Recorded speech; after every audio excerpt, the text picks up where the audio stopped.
South ఇండియాలోనే biggest sorry store మన Varahi silks మన విజయవాడ ఎంజీ రోడ్ లో డిసెంబర్ 4వ తారీఖున ఘన ప్రారంభం. నమస్తే, తెలుగు న్యూస్ కి స్వాగతం. ఇప్పుడు ఒక అంశం సోషల్ మీడియాని కుదిపేస్తుంది. వైసీపీ వాళ్ళు నేరుగా లోకేష్ ని టార్గెట్ చేస్తూ, లోకేష్ కేవలం ఆంధ్రప్రదేశ్ మంత్రిగానే కాకుండా కేంద్ర మంత్రుల వ్యవహారాలలో కూడా వేలు పెట్టి సివిల్ ఏవియేషన్ మినిస్టర్గా ఉన్న రామ్మోహన్ నాయుడు విధులను కూడా ఈయన నిర్వహిస్తున్నాడా అనేది ఇప్పుడు సోషల్ మీడియాలో వైసీపీ విపరీతంగా ట్రోల్ చేస్తూ ఉంది. దీనికి కారణం నిన్న అర్నబ్ గోస్వామి ఆర్టీవీ డిబేట్లో జరిగినటువంటి, రిపబ్లిక్ టీవీలో జరిగినటువంటి డిబేట్. దానిలో దీపక్ రెడ్డి పాల్గొన్నారు. దీపక్ రెడ్డి ఏం మాట్లాడారో, అర్నబ్ గోస్వామి ఏం మాట్లాడారో చాలామంది చూసే ఉంటారు. అయితే దీపక్ రెడ్డి చెప్తున్నట్టుగా లోకేష్ రాష్ట్ర మంత్రిగా, పార్టీ మంత్రిగా కూడా ఆయన కూడా పర్యవేక్షిస్తున్నాడు అని చెప్పడం సమంజసమేనా? దీపక్ రెడ్డి ఎందుకు పదే పదే లోకేష్ పర్యవేక్షిస్తున్నాడని చెప్పే ప్రయత్నం చేశాడు? అర్నబ్ గోస్వామి ఎందుకు రెట్టిస్తూ ప్రతిసారి లోకేష్కి ఏం పని, లోకేష్ ఎందుకు పర్యవేక్షిస్తున్నాడు, ఆయన సివిల్ ఏవియేషన్ మినిస్టరా, సెంట్రల్ సివిల్ ఏవియేషన్ మినిస్టరా అని అడిగే ప్రయత్నం చేశారు. ఇదంతా ఎందుకు వచ్చింది? ఇండిగో వివాదం నడుస్తూ ఉంది కదా ప్రస్తుతానికి. ఆ నేపథ్యంలో వచ్చినటువంటి వివాదం నేపథ్యంలో ఒక రకంగా ఇక్కడ లోకేష్ టార్గెట్గా వైసీపీ సోషల్ మీడియాలో నడిపిస్తూ ఉంది వ్యవహారాన్నంతా. నిజంగానే అవును, మరి లోకేష్కి ఏం పని, లోకేష్ ఎందుకు పర్యవేక్షిస్తున్నాడనే డౌట్ చాలామందికి రావచ్చు. అసలు లోకేష్ ఎందుకు పర్యవేక్షించాల్సి వచ్చింది? ఎందుకు డిబేట్ ఇంతలా తిప్పుతున్నారు ఈ విషయాన్ని? లోకేష్ నిజంగానే రామ్మోహన్ నాయుడు శాఖలో వేలు పెడుతున్నాడా? రామ్మోహన్ నాయుడు పర్యవేక్షిస్తున్నాడు, పిఎంఓ పర్యవేక్షిస్తుందని చెప్తూ కూడా అవర్ పార్టీ సైడ్ లోకేష్ పర్యవేక్షిస్తున్నాడని చెప్పిన దీపక్ రెడ్డి వ్యాఖ్యలు నిజంగా ఇంతలా ట్రోల్ చేయాల్సిన అవసరం ఉందా? అప్సాన్ రాయేష్ గారు, ప్రముఖ రాజకీయ సామాజిక విశ్లేషకులు. నమస్కారం రాయేష్ గారు. నమస్కారం. ఈ వివాదం అంతా నిన్నటి నుంచి తిరుగుతూనే ఉంది. మరి దీపక్ రెడ్డి చెప్పిన విషయాన్ని ఇంతలా ట్రోల్ చేయాల్సిన అవసరం ఉందా? ఇప్పుడు వాస్తవంగా ఈ మధ్యకాలంలో మన దేశంలో జరిగిన ఒక భారీ దుర్ఘటన, అహ్మదాబాద్ నుంచి లండన్ బయలుదేరిన విమానం టేకాఫ్ అయిన కొద్ది క్షణాల్లోనే అహ్మదాబాద్లో నివాస ప్రాంతాల్లో కుప్పగొలటం, అదే ఒక హాస్టల్ భవనం మీద కుప్పగొలటం, వందలాది మంది ప్రాణాలు కోల్పోవటం. ఆ దుర్ఘటన జరిగిన తర్వాత కొన్నాళ్ల పాటు ఒక సిరీస్ ఆఫ్ రిపోర్ట్స్ వచ్చాయి. ఎయిర్ ఇండియాకి సంబంధించిన పలానా విమానంలో సాంకేతిక లోపం తలెత్తింది, పలానా విమానంలో మంటలు వచ్చినాయి, పలానా విమానం బ్యాగేజ్ ఏరియాలో పొగొచ్చింది. ఇట్లా ఒక సిరీస్ ఆఫ్ ఇన్సిడెంట్స్ మనం ఎయిర్ ఇండియాకి సంబంధించి వింటూ ఉండేవాళ్ళం. ఆ తర్వాత కొన్నాళ్ళు వందలాది విమానాలకి బాంబు బెదిరింపుల మెయిల్లు వివిధ ఎయిర్పోర్ట్లకు రావటం విన్నాం మనం. అంటే భారతదేశపు ఏవియేషన్ రంగాన్ని డీస్టెబిలైజ్ చేసే ఒక ప్రక్రియ అయితే ఉద్దేశపూర్వకంగా జరిగిందనేది మన కళ్ళ ముందు కనిపిస్తున్న వాస్తవం. అంటే ఈ ప్రమాద సంఘటన గురించి నేను మాట్లాడటంలా, ఉద్దేశపూర్వకంగా ఎయిర్పోర్ట్లకి వందలాది విమానాలకు సంబంధించి విమానాల షెడ్యూల్ అన్నీ తలకిందులైపోయినాయి. చాలామంది ప్రయాణాలు షెడ్యూల్ టైంకి రీచ్ అవ్వలేక ఇబ్బందులు పడ్డ సందర్భాలు చూసాం. అటువంటి స్థితిలో డీజీసీఏ కఠినమైన నిబంధనలు, ఆ కఠినమైన నిబంధనలు కూడా ఒకటి విమానయాన సిబ్బంది రక్షణకి, అలాగే ప్రయాణికుల రక్షణకి ఉద్దేశించి సిబ్బందికి మొట్టమొదట విశ్రాంతి అవసరం అనే అంశాన్ని దృష్టిలో పెట్టుకొని వాళ్ళ పని గంటల విషయంలో, అలాగే ఎంతమంది సిబ్బంది ఉండాలనే విషయంలో కొన్ని కఠినమైన నిబంధనలు తీసుకురావడం జరిగింది. అటువంటి నిబంధన తీసుకొచ్చినప్పుడు 100% ఏ ఏవియేషన్ సంస్థ అయినా సరే దాన్ని అమలు పరిచే తీరాలి, ప్రభుత్వ పరంగా ఒక గైడ్లైన్స్ ఇష్యూ చేసినప్పుడు. మరి ఎప్పుడో గైడ్లైన్స్ ఇష్యూ చేయబడినా ఇవాళ ఇండిగో సంస్థ దానిని అనుకూలంగా తన సిబ్బంది సంఖ్యను పెంచుకోవడంలో సన్నద్ధంగా లేకపోవడం అనేది 100% మేమింత కనెక్టివిటీ మెయింటైన్ చేస్తున్న, ఇన్ని ఫ్లైట్లు రన్ చేస్తున్న ఏవియేషన్ సంస్థ మేము గనక ప్రభుత్వం దగ్గర మా ప్రొటెస్ట్ కనుక తెలియజేస్తే మొత్తం విమాన ప్రయాణాలు అతలకుతలం అవుతాయి. లక్షలాదిగా ప్రయాణికులు ఇబ్బందుల పాలయ్యి ఆ ఆవేశాన్ని, బాధని ప్రభుత్వం మీద తమ నిరసనగా వ్యక్తం చేస్తారు. అప్పుడు మా మీదే ఇటువంటి నిబంధనలు పెట్టిన ఈ ప్రభుత్వం తనకు తానుగా ఆ నిబంధనను ఉపసంహరించుకోవాల్సి వస్తుంది అన్న ఒక రకమైన ధిక్కార ధోరణి ప్రదర్శించినట్టుగానే కనిపిస్తూ ఉంది. అది జరిగిందిగా. ఎందుకంటే ఇక్కడ గమనించుకోవాల్సింది, ప్రభుత్వం అంటే విన్ విన్ సిచ్యుయేషన్లో ఇటు విమానాల అంటే ఒక చిన్న పొరపాటుతో, ఒక సాంకేతిక పొరపాటు, ఒక పైలట్ అలసట కారణంగానో ఒక ప్రమాదం చోటు చేసుకుంటే అంతిమంగా నష్టపోయేది ఆ విమానాన్ని సంస్థ కూడా నష్టపోద్ది. ఆ విమాన సిబ్బంది ప్రాణాలు, ప్రయాణికుల ప్రాణాలు మాత్రమే కాదు, అంతిమంగా ఆ సంస్థకు కూడా నష్టమే. సంస్థే ప్రధానంగా నష్టాన్ని బేర్ చేయాల్సి వస్తుంది. ఇప్పుడు మన అహ్మదాబాద్ ప్రమాదం చోటు చేసుకున్నప్పుడు ఎయిర్ ఇండియానే వాళ్ళందరికీ నష్టపరిహారాలు ఇవన్నీ చెల్లించాల్సి వచ్చింది. కాబట్టి ఇక్కడ ఇండిగో సంస్థ బాధ్యతాయుతంగా వ్యవహరించాల్సిన దగ్గర మోనోపోలీ కారణంగా ధిక్కార ధోరణి ప్రదర్శించే ప్రయత్నం చేసిందనేది అర్థమవుతా ఉంది. ఇటువంటి పరిస్థితుల్లో ప్రభుత్వ పరంగా మొట్టమొదట ప్రయాణాలని రెస్టోర్ చేయాల్సిన అవసరం ఉన్న రీత్యా, సర్వీసెస్ని రెస్టోర్ చేయాల్సిన అవసరం ఉన్న రీత్యా మీరు ఈ నిబంధనల కారణంగా ఇవాళ మీరు సర్వీసెస్ అన్ని డ్రాప్ చేసుకుంటూ వెళ్తుంటే ప్రయాణికులు ఇబ్బంది పడతా ఉన్నారు. నువ్వేం చేయాలి? నిబంధనలు ముంచుకొస్తున్న సంగతి నీకు తెలుసు, ఆ గడువు ముంచుకొస్తూ ఉంది, నువ్వు సన్నద్ధం కాలేదు. సన్నద్ధం కానప్పుడు నువ్వు బుకింగ్స్ ఆపేసి ఉండాల్సింది. ప్రయాణికులు అవకాశం ఉంటే ప్రత్యామ్నాయ ఏర్పాట్లు చేసుకునేవాళ్ళు, లేదంటే ట్రైన్ లాంటి మార్గాలు ఎంచుకునేవాళ్ళు. నువ్వు బుకింగ్స్ తీసుకున్నావు, ప్రయాణికులను ఎయిర్పోర్ట్ వరకు రప్పించావు, రప్పించిన తర్వాత అక్కడ నువ్వు చేతులు ఎత్తేసావు. మరి ఆ ప్రయాణాలు షెడ్యూల్ చేసుకుని ఒక బిజినెస్ మీటింగో, ఒక హెల్త్ అవసరం మీదో, ఏదో ఒక అవసరాలకు కదా ప్రయాణాలు చేసేది. ఎవరు కాలక్షేపానికి విమానాల్లో ప్రయాణం చేయరు కదా. మరి అలా ప్రయాణాలు షెడ్యూల్ చేసుకున్న ప్రయాణికులు ఎంతసేపు అని వెయిట్ చేయగలుగుతారు? ఇక్కడ మీకు ఒక ఇన్సిడెంట్ చెప్తాను. నేను 2007 సంవత్సరంలో కింగ్ఫిషర్ ఫ్లైట్లో నేను ఢిల్లీ ప్రయాణమయ్యా. శంషాబాద్ ఎయిర్పోర్ట్ ఓపెన్ అయిన కొత్త 2007 మార్చి కావచ్చు.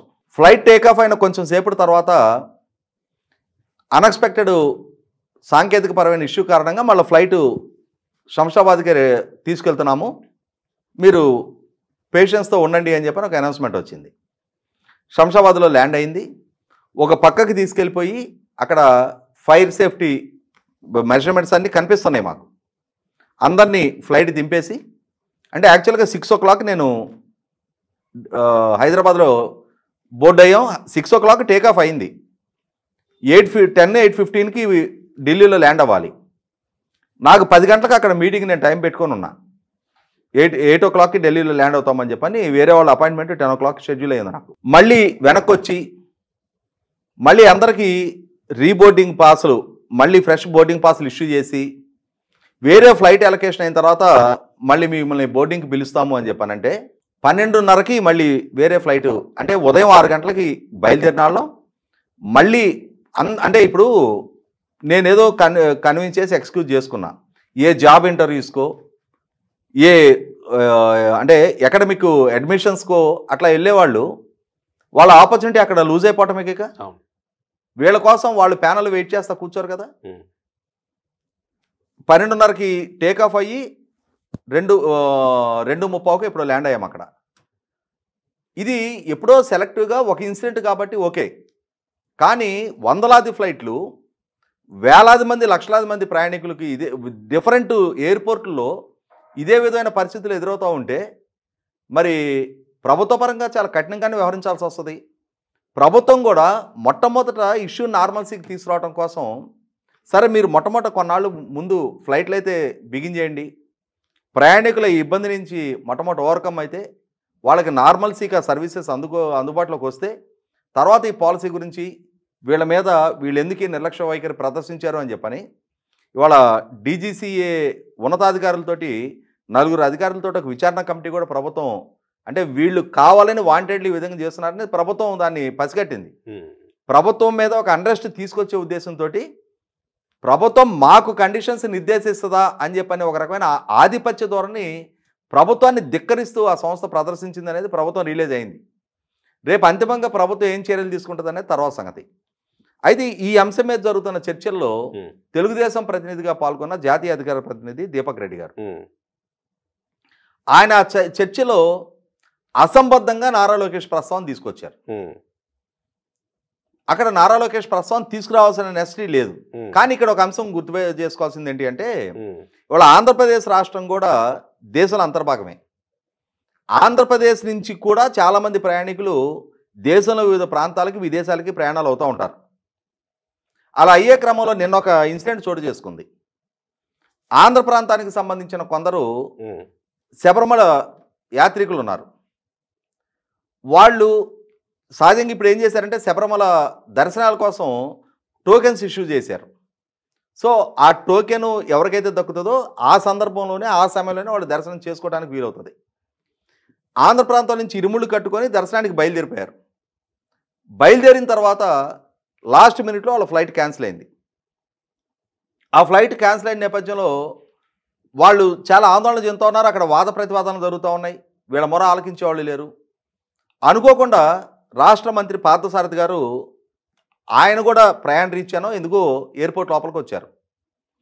వీళ్ళు ఆంధ్ర ప్రాంత ఈ ప్రయాణికులు ఆయన దృష్టికి తీసుకెళ్లారు. ఇట్లా ఉంది సమస్య అండి, మరి మేము మా టోకెన్స్ ఎక్స్పైర్ అయిపోతే మళ్ళీ మేము ఇక్కడి నుంచి ఇరుముడు కట్టుకొని అక్కడ వరకు వెళ్ళినా కూడా మళ్ళీ దర్శనం చేసుకోలేని పరిస్థితి అవుతుంది అని చెప్పి ఆయన దృష్టికి తీసుకొచ్చిన తర్వాత ఆయన civil aviation minister Rammohan Reddy గారితో మాట్లాడి ఇట్లా ఉంది పరిస్థితి, వీళ్ళు తప్పనిసరిగా ప్రయాణం చేయాల్సిన అవసరం ఉంది అని చెప్పి ఆయన కన్వే చేసిన తర్వాత ఆయన ప్రత్యామ్నాయ ఏర్పాట్లు చేసి ఇంకొక ఫ్లైట్ అలాట్ చేయించిన తర్వాత వాళ్ళు ఆ మీన్ టైంలో బోర్డ్ అయ్యి వాళ్ళు ప్రయాణం చేసుకోగలిగారు. బహుశా నేను అనుకోవటం ఆంధ్ర ప్రాంతానికి సంబంధించి ఇక్కడ ఎదురవుతున్న ఇష్యూస్ గురించి కూడా ఇక్కడ ఎయిర్పోర్టుల్లో ఎటువంటి ఇబ్బందికర పరిస్థితులు ఎదురవుతూ ఉన్నాయి, వీటికి ప్రత్యామ్నాయ ఏర్పాట్లు ఎలా చేయాలనే అంశాన్ని స్థానికంగా కేంద్ర ప్రభుత్వంతో కోఆర్డినేట్ చేస్తూ లోకేష్ గారు ఏదైనా మానిటర్ చేసి ఉండొచ్చాము. ఇక్కడ అవర్ పార్టీ సైడ్ అని అన్నారు కదా, అది ఇక్కడ స్థానికంగా మా రాష్ట్ర ప్రయాణికులకు సంబంధించిన అంశాన్ని కూడా మా లోకేష్ గారు కూడా మానిటర్ చేస్తూ కేంద్ర ప్రభుత్వంతో కోఆర్డినేట్ చేసుకుంటున్నారు అని చెప్పాల్సిన దీపక్ రెడ్డి గారు ఆ విషయాన్ని ప్రస్తావించాలి. అంటే ఆయన ఆ భావోద్వేగం అంటారా లేకపోతే ఆ యాంగ్జైటీగా లోకేష్ గారు కూడా మానిటర్ చేస్తున్నారు అని చెప్పని ఆ ప్రస్తావన చేయటం అనవసరపు వివాదానికి, అన్నిటికన్నా ముఖ్యంగా ఇవాళ రామ్మోహన్ నాయుడు గారు యంగెస్ట్ క్యాబినెట్ మినిస్టర్, ఆయన ప్రస్తుతం ఉన్న క్యాబినెట్లో ఆయన చాలా సమర్థంగా తన శాఖని హ్యాండిల్ చేస్తూ ఉన్నారు. ఇవాళ పార్లమెంటు లోపల కూడా ఆయన పట్ల ఏ ఒక్క రాజకీయ పక్షం కూడా ఇప్పటివరకు ఆక్షేపణ వ్యక్తం చేయలే. ఇన్ఫ్యాక్ట్ ఇంకా ఆయన తీసుకొచ్చిన కొత్త పాలసీస్ని ఇవాళ ప్రతిపక్ష పార్టీలు కూడా స్వాగతిస్తున్నాయి. వాళ్ళ ప్రాంతాలకు సంబంధించిన అంశాలు కూడా ఆయనకి నివేదిస్తూ ఉన్నారు. ఆయన కూడా బియాండ్ ది పాలిటిక్స్ రెస్పాండ్ అవుతూ ఉన్నారు. ఆ ఇష్యూస్ని రిజాల్వ్ చేస్తూ ఉన్నారు. తనకంటూ ఒక ఇమేజ్ తెచ్చుకోగలిగారు. దానికి ఏం షార్ట్ కట్స్ లేవు. ఆయనకు ఆ చిన్న వయసులో క్యాబినెట్ మంత్రిగా ఆయనకి ఇచ్చిన అవకాశాన్ని తన పనితీరు ప్రాతిపదికగా ఆయన రుజువు చేసుకున్నారు. కానీ ఇప్పుడు దీపక్ రెడ్డి ఈ విధంగా ప్రస్తావించడం, దాన్ని నేషనల్ మీడియా దాన్ని కొంచెం బలంగా హైజాక్ చేయడంతో ఏమైపోయింది, ఈ సంకేతం అంటే లోకేష్ కేంద్ర మంత్రులుగా ఉన్న తన పార్టీకి సంబంధించిన నాయకులను కూడా ఇండిపెండెంట్గా పనిచేసుకొని ఇవ్వట్లేదా, ఈయన పర్యవేక్షణలోనే జాతీయ స్థాయి పాలసీస్ కూడా రూపకల్పన జరుగుతున్నాయి అన్న సంకేతం పంపించడం సహజంగానే మనకు తెలుసు. అవకాశం కోసం గోతికాడు నక్కల్లాగా పొంచేసుకొని ఉండే రాజకీయపు ప్రత్యర్థులు ఉంటారు. వాళ్ళు దీన్ని అడ్వాంటేజ్కి తీసుకుంటారు. వాళ్ళు దీన్ని తమకు అనుకూలంగా మలుచుకొని చూసారా రాష్ట్రంలో ఉన్న అన్ని శాఖల్లో కూడా లోకేష్ ఆధిపత్య ధోరణి ప్రదర్శిస్తూ ఉన్నాడు. ఇవాళ ఒక డిఫాక్టో చీఫ్ మినిస్టర్ లాగా తను ఇక్కడ వ్యవహరిస్తూ ఉన్నాడు. ఇదే వైఖరి కేంద్రంలో ఉన్న తన పార్టీకి సంబంధించిన నాయకులకు సంబంధించిన శాఖల్లో కూడా తనే ఇన్వాల్వ్ అయ్యి తను మానిటర్ చేస్తున్నాడు అన్న సంకేతాన్ని వాళ్ళు జాతీయ స్థాయిలో తీసుకెళ్లే ప్రయత్నం చేస్తూ ఉన్నారు. ఇది దీపక్ రెడ్డి టంగ్ స్లిప్ అనాలి. అక్కడ అతని టంగ్ స్లిప్ కారణంగా ఇక్కడ నా ఉద్దేశం అయితే ఇవాళ పార్టీ జాతీయ అధికార ప్రతినిధులే కాదు, రాష్ట్ర స్థాయిలో అధికార ప్రతినిధులైనా సరే ఇవాళ అధికారంలో ఉన్న పార్టీకి ప్రాతినిధ్యం వహించేటప్పుడు, ప్రభుత్వానికి ప్రాతినిధ్యం వహిస్తున్నాం, మన నోటి నుంచి వచ్చే ఒక మాట అది లైవ్లో ఇట్లా యూట్యూబ్లో మాట్లాడేటప్పుడైతే ఏదో ఒక మాట పొరపాటు దొరికింది అని అంటే మిమ్మల్ని రిక్వెస్ట్ చేసి నా నోటి నుంచి పొరపాటుని మాట వచ్చింది దాన్ని ఎడిట్ చేయమని చెప్పని అభ్యర్థించడానికి ఆస్కారం ఉంటుంది. కానీ లైవ్లో ఆ వెసులుబాటు ఉండదు. కాబట్టి లైవ్లో కూర్చొని లైవ్ ఛానల్స్లో మాట్లాడుతున్నప్పుడు అందులో ఇటువంటి సీరియస్ ఇష్యూ మీద ఇవాళ జాతీయ స్థాయిలో సీరియస్ కన్సర్న్ ఉన్న ఇష్యూస్ మీద మాట్లాడేటప్పుడు చాలా బాధ్యతతోటి సంయమనంతో వాడే ప్రతి మాట ఇప్పుడు ఒక పార్టీ అధికార ప్రతినిధిగా మనం మాట్లాడుతున్న ఈ మాట ఈ మాట నుంచి కనుక ఏదైనా ఒక తప్పు మాట కనుక దొర్లితే దాని కాన్సిక్వెన్సెస్ పార్టీ ప్రభుత్వం నాయకత్వం హ్యాండిల్ చేయాల్సి వస్తున్న అంశాన్ని ప్రతి క్షణం గుర్తుపెట్టుకోవాలి. నాకు తెలిసి నేను కూడా దీపక్ రెడ్డి గారితో చాలా సందర్భాల్లో ప్యానల్ డిబేట్స్లో పార్టిసిపేట్ చేశా. చాలా బాధ్యతాయుతంగా మాట్లాడతారు ఆయన. చాలా సమయంతో ఉన్నత విద్యావంతుడు, రాజకీయ నేపథ్యం కుటుంబం నుంచి ఆయన ప్రాతినిధ్యం వహిస్తూ ఉన్నారు. అటువంటి వ్యక్తి ఒక టంగ్ స్లిప్ ఇప్పుడు రాష్ట్రంలో మానిటర్ చేస్తున్నారు, రాష్ట్రంలో మా ప్రయాణికులు ఎదుర్కొంటున్న సమస్యల గురించి ఆయన కూడా కేంద్ర ప్రభుత్వంతో కోఆర్డినేట్ చేస్తున్నారు అని చెప్పాల్సిన దగ్గర ఈ విధంగా చెప్పటం అనేది దాని పర్యవసానం దాని అడ్వాంటేజ్కి తీసుకొని అలవలు చెలవలుగా దునపోతు ఈనింది అంటే దూడను కట్టేయమని చెప్పే ప్రజలు అటువంటి వ్యక్తులున్న మన సమాజంలో కొద్ది రోజుల పాటు ఇది చర్చనీయాంశం కావటం ఖాయం.